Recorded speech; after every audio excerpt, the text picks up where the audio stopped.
বিভ্রান্তি সৃষ্টি করে দেশকে বিপদে ফেলার চেষ্টা চলছে বলেছেন মির্জা ফখরুল। দ্রুত নির্বাচনে গুরুত্ব।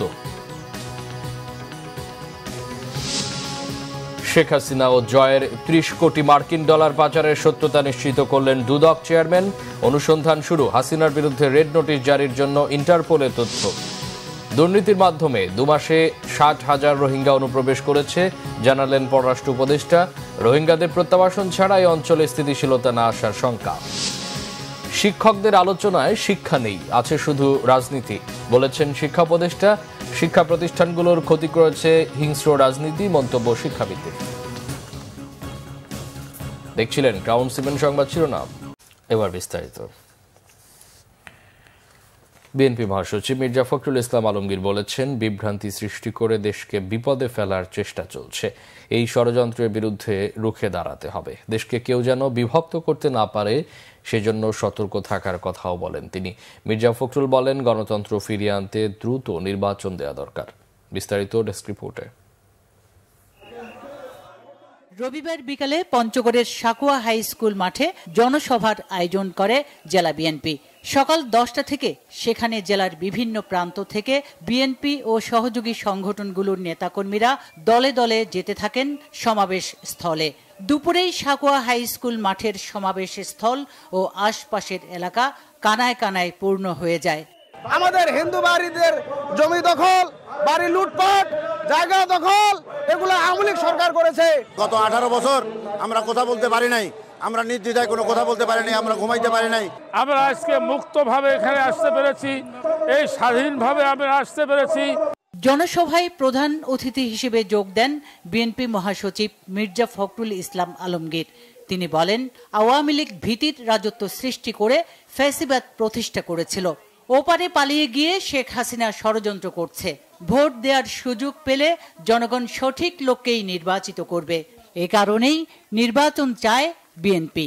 পালিয়ে গিয়ে হাসিনা ওইখান থেকে সে ষড়যন্ত্র করতেছে, চক্রান্ত করতেছে, একটা মিথ্যা প্রচারণা চালার চেষ্টা করতেছে। এটা কি, ওই যে আমাদের ভাইরা বসে আছে এখানে, আমাদের হিন্দু ভাইরা, আমরা কি তাদের উপরে এই দেশে নাকি অত্যাচার হচ্ছে? আমি বলেন তো ভাই, আপনাদের এই অঞ্চলে কোনো অত্যাচার হয়েছে? কোন নির্যাতন হয়েছে? কারো উপরে কোনো চাঁদা চাওয়া হয়েছে? কাউকে হত্যা করা হয়েছে? হয়নি। এখন যেন দেশকে কেউ বিভক্ত করতে না পারে। আমরা সবাই এক, আমরা সবাই বাংলাদেশি, আমরা সবাই বাংলাদেশের উন্নতি চাই, উন্নয়ন চাই। এইভাবে আমাদেরকে কাজ করতে হবে। কেন্দ্রীয় বিএনপির পল্লী উন্নয়ন বিষয়ক সম্পাদক ও জেলা বিএনপির সদস্য সচিব ফরহাদ হোসেন আজাদের সভাপতিত্বে জনসভায় বক্তব্য রাখেন সাবেক মন্ত্রী, রংপুর বিভাগীয় সাংগঠনিক সম্পাদক আসাদুল হাবিব দুলু, সহ সাংগঠনিক সম্পাদক আমিনুল ইসলাম ও ঢাকা মহানগর দক্ষিণ বিএনপির জ্যেষ্ঠ সদস্য ইঞ্জিনিয়ার ইশরাক হোসেন সহ অনেকে। আগামী দিনে একটি তত্ত্বাবধায়ক সরকারের অধীনে একটি সুষ্ঠু, সঠিক, নিরপেক্ষ, গ্রহণযোগ্য, অন্তর্ভুক্তিমূলক নির্বাচন অনুষ্ঠিত হতে যাচ্ছে। সেই নির্বাচনে আমাদেরকে কঠিন পরীক্ষা দিতে হবে। আমাদেরকে কেবলমাত্র জনগণের মনকে বিজয় করে বাংলাদেশের রাষ্ট্র ক্ষমতায় বাংলাদেশ জাতীয়তাবাদী দলকে আবার নিয়ে আসতে হবে। জনসভায় হিন্দু ও আদিবাসী সম্প্রদায়ের হাজার হাজার মানুষ ও নেতাকর্মী যোগ দেন। পরে বিএনপি মহাসচিব আগস্ট বিপ্লবে নিহত 6টি পরিবারের স্বজনদের হাতে আর্থিক সহায়তা তুলে দেন। Bangla Vision news desk. এদিকে বিএনপির স্থায়ী কমিটির সদস্য ইকবাল হাসান মাহমুদ টুকু বলেছেন, আওয়ামী লীগের প্রত্যেকটি অপকর্মের বিচার বাংলার মাটিতেই হবে। বিজয় দিবস উপলক্ষে রবিবার দুপুরে সিরাজগঞ্জের কামারখন্দের কোনাবাড়ি উচ্চ বিদ্যালয় মাঠে উপজেলা বিএনপির জনসভায় প্রধান অতিথির বক্তব্যে তিনি এসব কথা বলেন। টুকু আরও বলেন, প্রতিহিংসা চরিতার্থ করতে আওয়ামী লীগ ও শেখ হাসিনা বাংলাদেশের মানুষের বিরুদ্ধে প্রতিশোধ নিয়েছে। বাংলাদেশের মানুষ ছিল একটা কারাগারের মধ্যে। অভিযোগ করেন, লাখ কোটি টাকা লুট করে বিদেশে পাচার করেছে আওয়ামী লীগ।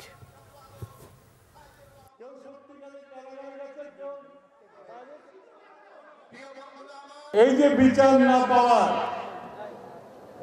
একটা সংস্কৃতি আওয়ামী লীগ চালু করে গেছে, এখন সেই বিচারের সময় এসে গেছে। শেখ হাসিনা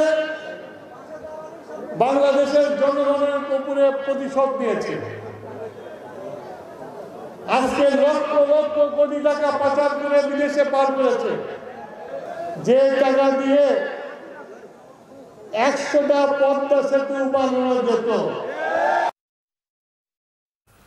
সাবেক প্রধানমন্ত্রী শেখ হাসিনা ও তার ছেলে সজীব ওয়াজেদ জয়ের অর্থ পাচারের ঘটনার সত্যতা নিশ্চিত করেছেন দুর্নীতি দমন কমিশনের চেয়ারম্যান ডক্টর মোহাম্মদ আব্দুল মোমেন। বলেন, ৩০ কোটি মার্কিন ডলার পাচারের বিষয়ে শিগগিরই বিস্তারিত জানানো হবে।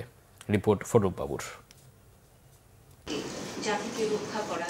গণমাধ্যম কর্মীদের সাথে প্রথমবারের মতো মত বিনিময় সভা করেছেন দুদকে সদ্য যোগ দেয়া কমিশন।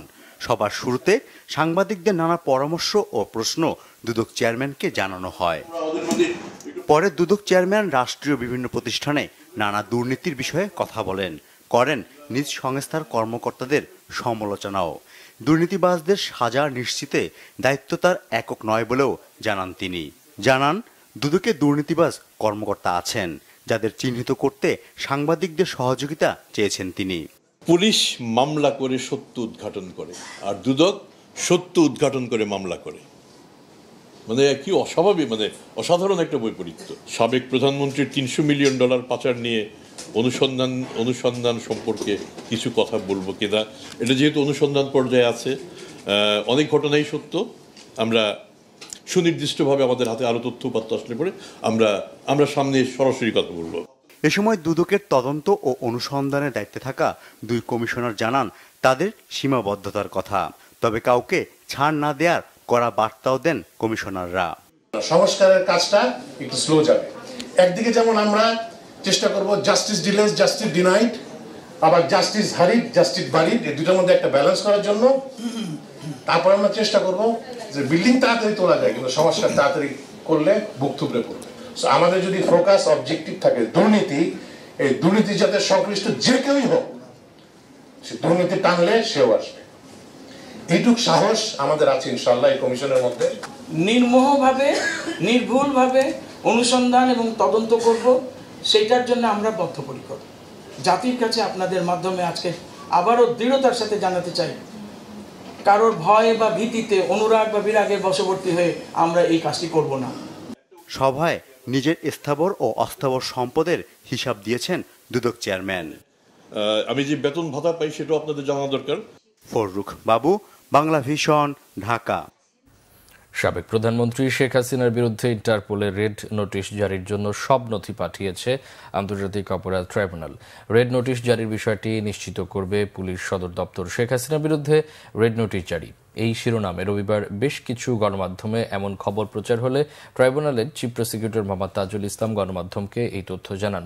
ইন্টারপোলের ওয়েবসাইটেও রেড নোটিশ এখনও দেখানো হয়নি বলে জানান তিনি। সাংবাদিকদের প্রশ্নের জবাবে চিফ প্রসিকিউটর জানান, জুলাই আগস্টের গণহত্যা, পিলখানা হত্যাকাণ্ড ও শাপলা চত্বরের হত্যাকাণ্ড সহ শেখ হাসিনা ও তার সরকারের সব মানবতা বিরোধী অপরাধের বিচার কাজ হবে আন্তর্জাতিক অপরাধ ট্রাইব্যুনালে। সারা দেশের আদালতে দায়ের করা মামলা আলাদাভাবে চলবে জানিয়ে তাজুল ইসলাম জানান, শেখ হাসিনার বিরুদ্ধে অভিযোগের তদন্ত আগামী ৩ মাসের মধ্যে শেষ করার জন্য কাজ করছে তদন্ত সংস্থা। গত 17 অক্টোবর তার বিরুদ্ধে গ্রেপ্তারি পরোয়ানা জারি করে ট্রাইব্যুনাল। রেড অ্যালার্টের ব্যাপারে আমাদের দিক থেকে ফর্ম ফিল আপ করে আমরা পাঠিয়েছি, কিন্তু ইন্টারপোল এটা অ্যাক্টিভ করেছে কিনা সেইটা তথ্য আমার কাছে নাই। এটা স্বরাষ্ট্র মন্ত্রণালয় অর্থাৎ পুলিশের আইজিপি অফিস এটা বলতে পারবে। এই প্রশ্নের জবাব চিফ প্রসিকিউটরের অফিস দিতে পারবে না।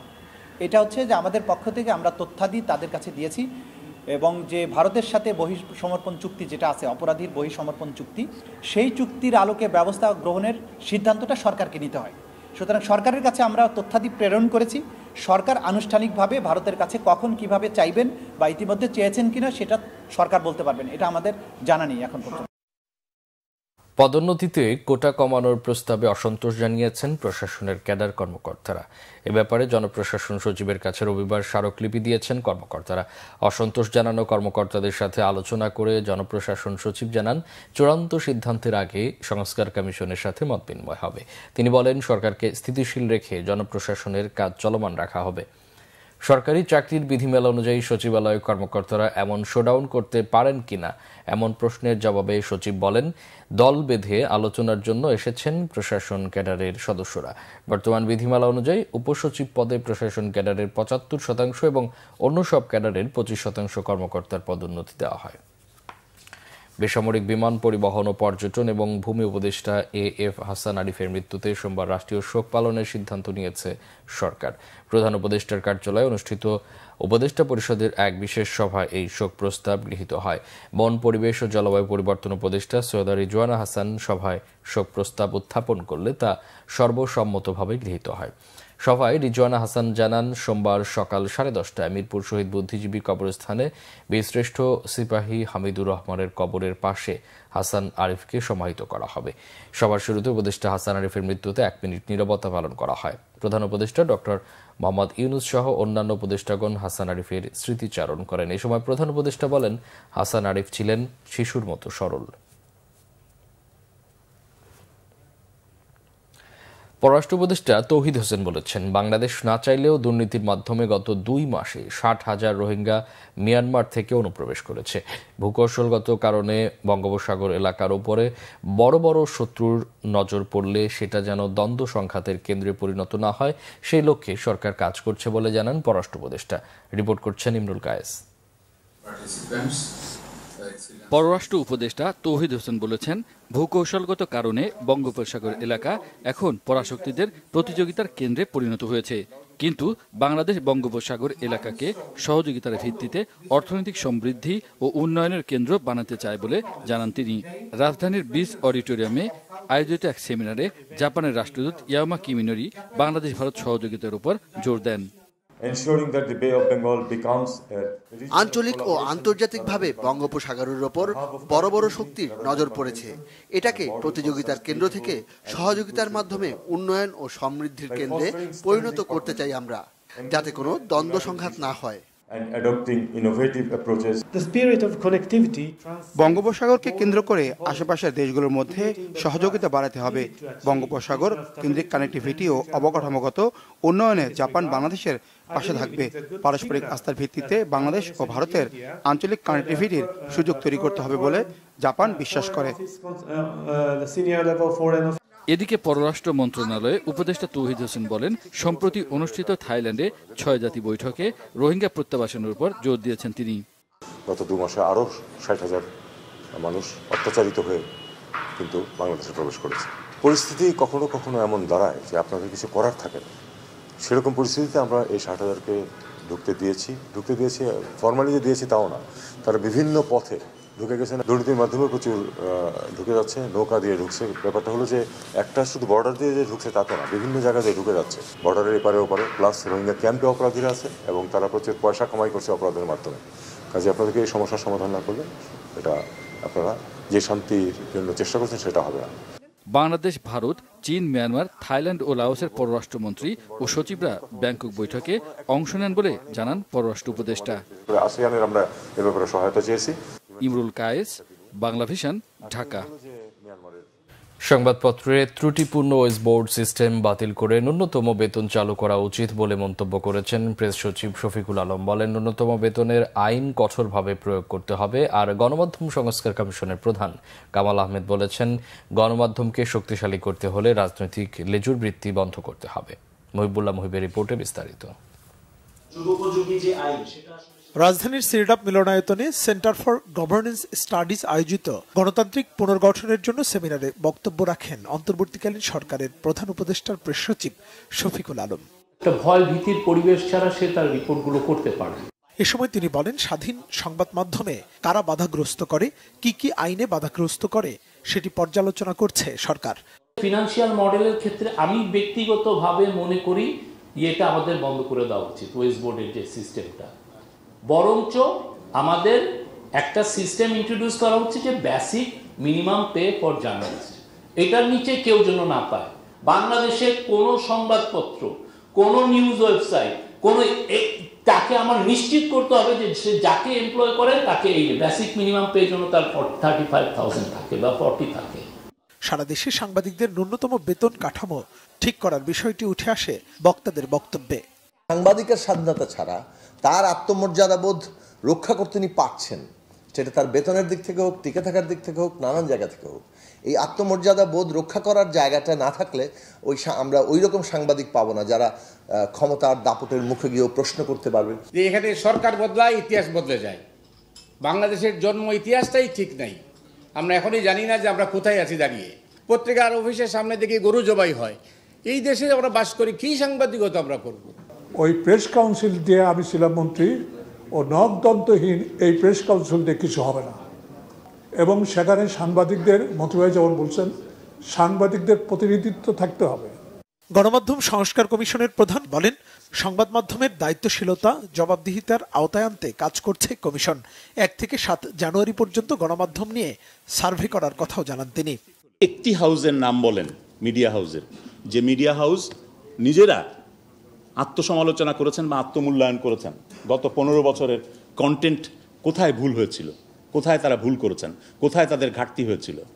একটি হাউসও তাদের সম্পাদকীয় মূল্যায়ন করে নাই। বিভিন্ন সংস্থার হস্তক্ষেপ, এই হস্তক্ষেপ বন্ধ করার সাহস আমাদেরকেই অর্জন করতে হবে। সরকার দাবি করছে যে এই সরকার করেনি কোনো হস্তক্ষেপ, ঠিক আছে, কিন্তু ভবিষ্যতে সরকার আবার চেষ্টা করবে এই হস্তক্ষেপ করার, এই গোয়েন্দা সংস্থাগুলোকে কাজে লাগানোর। আমাদের সেটা রেজিস্ট করতে হবে। গণমাধ্যমের উপর গোয়েন্দা সংস্থার প্রভাব, শিল্পগোষ্ঠীর স্বার্থ রক্ষায় একাধিক গণমাধ্যমের মালিকানা বন্ধের পাশাপাশি গোষ্ঠী স্বার্থ চরিতার্থ বন্ধে প্রেস কাউন্সিল বিলুপ্ত করে স্বাধীন গণমাধ্যম কমিশন গঠনের পরামর্শ দেন বক্তারা। গণমাধ্যম স্বাধীন হবে না আলাদাভাবে, কখনোই হবে না। মুহিবুল্লাহ মুহিব, বাংলা ভিশন, ঢাকা। গত 15 বছরের দলীয় লেজুর ভিত্তিতে শিক্ষক নিয়োগ দীর্ঘমেয়াদে বিশ্ববিদ্যালয়গুলোকে ভঙ্গুর করবে, এমন আশঙ্কা শিক্ষা উপদেষ্টা ডক্টর ওয়াহিদুদ্দিন মাহমুদের। দলীয়করণ বাদ দিয়ে মেধার স্বীকৃতি মিললে উচ্চশিক্ষার মান উন্নয়ন সম্ভব বলে মত তার। রিপোর্ট সৈয়দ আব্দুল মুহিতের। রাজধানীতে প্রথমবারের মতো অনুষ্ঠিত হলো বাংলাদেশ উচ্চশিক্ষা সম্মেলন। বিভিন্ন পাবলিক প্রাইভেট বিশ্ববিদ্যালয়ের উপাচার্য, ট্রাস্টি আর শিক্ষা খাতের বিভিন্ন অংশীজনরা এতে অংশ নেন। শিক্ষা বিষয়ক সংস্কার কমিশন কেন গঠন হয়নি সম্মেলনে তা জানতে চান ছাত্র প্রতিনিধি উমামা ফাতেমা। বিশ্ববিদ্যালয়ের রিসার্চ ও ডেভেলপমেন্টে 50 কোটি টাকা যথেষ্ট নয় বলেও জানান তিনি। আর অংশীজনরা জোর দিয়েছেন উচ্চশিক্ষায় শুধু জ্ঞান বিতরণ নয়, পাশাপাশি দক্ষ মানব সম্পদ তৈরিতে। এখনো পর্যন্ত কেন কোনো ধরনের শিক্ষা সংস্কার কমিশন সরকারের পক্ষ থেকে গঠন করা হলো না? বৈশ্বিকের অসুবিধাটা হচ্ছে আপনি কোন মানদণ্ডে বৈশ্বিক বলছেন। এই পাবলিক এবং প্রাইভেট বিশ্ববিদ্যালয় মিলে একটা পুরো স্বৈরতান্ত্রিক সমাজকে পরিবর্তন করে ফেলল। এটি সম্ভব হয়েছে কিন্তু বিশ্ববিদ্যালয়গুলোর জন্যই। সমাজের প্রতি কি এটি একটি বিরাট অবদান না? আমাদের ছাত্রছাত্রীরা অনেক দায়িত্ব, এটার তো ম্যানিফেস্টেশন দেখলাম আমরা এই জুলাই অগস্টে। কি সুন্দর সুন্দর স্লোগান তারা নিয়ে আসলো। ওয়েপেনাইজেশনের জন্য বলছি যে সেটা মেশিন গানকে, ট্যাঙ্ককে প্রতিহত করেছে, সেই সমস্ত স্লোগান। শিক্ষা উপদেষ্টা ডক্টর ওয়াহিদুদ্দিন মাহমুদ বলেন, শিক্ষকদের আলোচনায় রাজনীতির বাইরে গবেষণা না থাকায় তিনি হতাশ। ইতিবাচক হচ্ছে অনিয়ম দুর্নীতির মধ্যেও অনেক শিক্ষকের গবেষণার মান আন্তর্জাতিক পর্যায়ের। বিদেশে উচ্চশিক্ষা নেওয়ার পর দেশে ফিরে আসা বিপরীতমুখী ধারা তৈরি হয়েছে বলেও জানান শিক্ষা উপদেষ্টা। গত 1.5 দশক ধরে শিক্ষক নিয়োগেও একদম যখন প্রাথমিক পর্যায়ে শিক্ষক লেকচারার নিয়োগ করা হয়, এখানে প্রচণ্ড অনিয়ম শুরু হয়েছে। এবং এটা তো সাময়িক ব্যাপার না, এটা দলীয়করণের ব্যাপারও না, এটা দীর্ঘমেয়াদী এই প্রতিষ্ঠানগুলোকে পঙ্গু করার একটা আশঙ্কা দেখা দেয় এতে থেকে। ভালো মানের শিক্ষকের অভাব, অবকাঠামো না থাকায় জেলায় জেলায় গড়ে ওঠা অনেক বিশ্ববিদ্যালয় টিকবে না বলেও শঙ্কা শিক্ষা উপদেষ্টার। প্রশাসনিক যোগ্যতা। সৈয়দ আব্দুল মুহিত, বাংলা ভিশন, ঢাকা। নির্বাচন সংস্কার কমিশনের প্রধান বদিউল আলম মজুমদার বলেছেন, শুধু নির্বাচনী ব্যবস্থা সংস্কারের কাজ করছেন তারা। নির্বাচনে কারা অংশ নেবে বা নিতে পারবে কিনা তা নির্বাচন কমিশনের বিষয়। রবিবার দুপুরে চট্টগ্রাম জেলা প্রশাসনের সম্মেলন কক্ষে এক মতবিনিময় সভায় তিনি এসব কথা বলেন। তিনি আরও বলেন, সুষ্ঠু, নিরপেক্ষ ও অংশগ্রহণমূলক নির্বাচনের লক্ষ্যে প্রয়োজনীয় নির্বাচনী আইনকানুন ও বিধিবিধান সংস্কারের প্রস্তাব করবে সংস্কার কমিশন। ভবিষ্যতে যাতে আর কেউ নির্বাচনী ব্যবস্থাকে ধ্বংস করতে না পারে সে বিষয়ে সুপারিশ করা হবে। 31শে ডিসেম্বরের মধ্যে প্রস্তাবনা চূড়ান্ত করে সরকারকে দেয়া হবে বলেও জানান নির্বাচন কমিশন সংস্কার কমিশনের প্রধান বদিউল আলম মজুমদার। আমাদের কাজ হলো নির্বাচনী ব্যবস্থা সংস্কারের ব্যাপারে প্রস্তাব দেওয়া। আর আপনি যেই ওই যে কারা নির্বাচনে আসবে আসবে না, কারা যোগ্য নন, সেই সিদ্ধান্ত নির্বাচন কমিশনের। অতীতে যা ঘটেছে তার যেন পুনরাবৃত্তি না ঘটে। এই যে অপরাধী যেসব কর্মকাণ্ড হয়েছে, হত্যাকাণ্ড ঘটেছে, মানবতা বিরোধী হত্যাকাণ্ড, এবং একই সাথে আমাদের নির্বাচন ব্যবস্থাকে নির্বাসনে পাঠিয়েছে, এটার যেন অবসানের জন্য সবাই বদ্ধপরিকর। কক্সবাজারে নামমাত্র দামে লিজ নেওয়া হয়েছে 1000 কোটি টাকার জমি। এতে সাবেক সচিব ও আওয়ামী লীগ নেতা কবির বিন আনোয়ার প্রভাব খাটিয়েছেন বলে অভিযোগ স্থানীয়দের। Bangabandhu Sheikh Mujib Academy of public administration স্থাপনে প্রায় 700 একর জমি লিজ নেওয়া হয়। লিজ বাতিলে পরিপত্র জারি হলেও আদালতের মাধ্যমে চূড়ান্ত সমাধান চান পরিবেশবিদ ও স্থানীয়রা। কক্সবাজার প্রতিনিধি মোর্শেদুর রহমান খোকনের তথ্য ও ছবিতে ডেস্ক রিপোর্ট। কক্সবাজার শহর থেকে 10 কিলোমিটার দূরে সাগর ও মেরিন ড্রাইভের পাশে শুকনাছড়ি ও দরিয়ানগর। মানুষ, বন্যপ্রাণী আর নানা গাছগাছালিতে নজরকাড়া গ্রাম। স্থানীয়রা জানান 2021 সালে এই জায়গাটিতে নজর পড়ে আওয়ামী সরকারের প্রভাবশালী সচিব কবির বিন আনোয়ারের। প্রকৃতি ধ্বংসের এ উদ্যোগ নেওয়া হয় Bangabandhu Sheikh Mujib Academy of Public অ্যাডমিনিস্ট্রেশনের নামে। সেজন্য আমাদের উপর কি করছে, আওয়ামী লীগ সরকার একটা প্রভাব খাটিয়েছে। যেমন আমাদেরকে যেটা বোঝাচ্ছে আমরা সেটাই বুঝতেছি, কিন্তু আমাদেরকে এটা ভেড়ে বুঝিয়ে আমাদেরকে কি করলো, আপনার চলে ভুলে দিয়ে 700 একর জায়গাটা লিস্ট নিয়ে নিচ্ছে। আমরা আওয়ামী লীগ সরকার যেটা করছে এটা বলে আমাদের জন্য অন্যায় করছে, আমরা জাতির জন্য অন্যায় করছে। একটা নিজের জায়গা নেওয়া ছিল বলে আর মানে সাহায্য করে কানাকা জায়গা দিয়ে বানিয়ে চারিওর আর কোথায় যাইব। এই হিমছড়ি ইকোসিস্টেমস যেটা 22 কিলোমিটার দীর্ঘ এবং 7-8 কিলোমিটার চৌড়া, এই ইকোসিস্টেমসটা যদি টিকে না থাকে তাহলে কক্সবাজার শহর এবং শহরতলির মানুষ টিকে থাকতে পারবে না। স্থাপনা নির্মাণ ও জমির লিজ বাতিলের দাবিতে আন্দোলনে নামে একাধিক পরিবেশবাদী সংগঠন। আদালতে রিট করে নাগরিক ফোরাম। পরে লিজের বিরুদ্ধে নিষেধাজ্ঞা ও রুল জারি করে হাইকোর্ট। আমাদের চাহিদা হলো এই পাহাড়গুলোকে সংরক্ষণ করা হোক এবং ভবিষ্যতে যাতে আর কোনো বাহিনী অথবা কোনো সরকারি বেসরকারি প্রতিষ্ঠান যাতে লিজ দিতে না পারে। আমরা বাংলাদেশ ইউএন মিশনে সিগনেটরি, যে আমরা বন্যপ্রাণীর চলাচলের এবং তাদের আবাসস্থলের স্থানটা সংরক্ষিত রাখবো, কাউকে লিজ দিব না। সুতরাং এই লিজ দেওয়াটা ছিল সম্পূর্ণ অন্যায় এবং অবৈধ। এই অবৈধ প্রক্রিয়ার সাথে যে সমস্ত সরকারি কর্মকর্তারা এখানে জড়িত ছিলেন তাদের বিরুদ্ধে যেন রাষ্ট্র ব্যবস্থা নেয়। উন্নয়নের নামে পরিবেশ ধ্বংস করে আওয়ামী লীগ সরকারের আমলে অপরিকল্পিত নানা উদ্যোগ বন্ধ করার দাবি কক্সবাজারবাসীর। Bangla Vision news desk. এবার খেলা সংবাদ।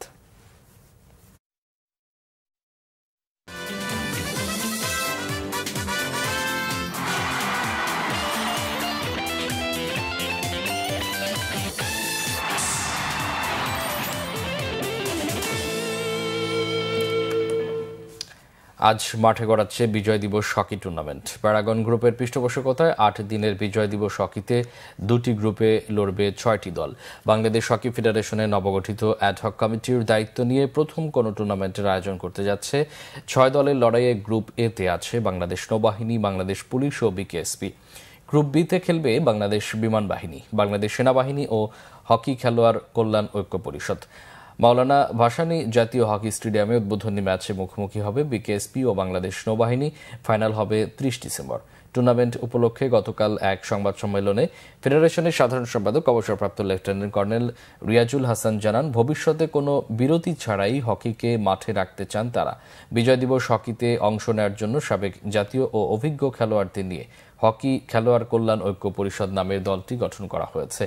এই উদ্যোগটি খেলোয়াড়দের মাঠে ফেরাবে বলে আশা করেন রিয়াজুল হাসান। প্রস্তুতির অভাবে এই টুর্নামেন্টে খেলতে পারছে না ক্লাবগুলো। সংবাদ শেষ করব ক্রাউন সিমেন্ট শিরোনামগুলো আরেকবার জানিয়ে।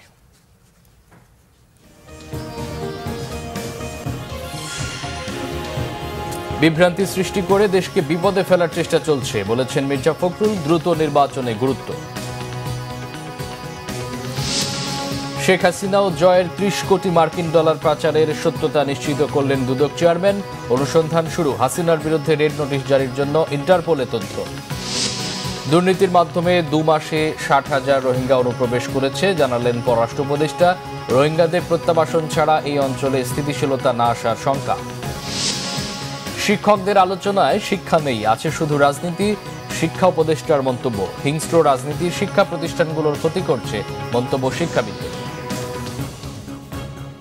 এই ছিল এখনকার মতো। পরের সংবাদ সকাল 10টায়, এর আগে 9টায় রয়েছে নিউজ টপ 10 দেখার আমন্ত্রণ রইল। এছাড়া বাংলা ভিশন সংবাদ ও সংবাদ সংশ্লিষ্ট অনুষ্ঠান দেখতে ভিজিট করুন www.bvnews24.com ও facebook.com/banglavisionnews এবং সাবস্ক্রাইব করুন youtube.com/banglavisionnews।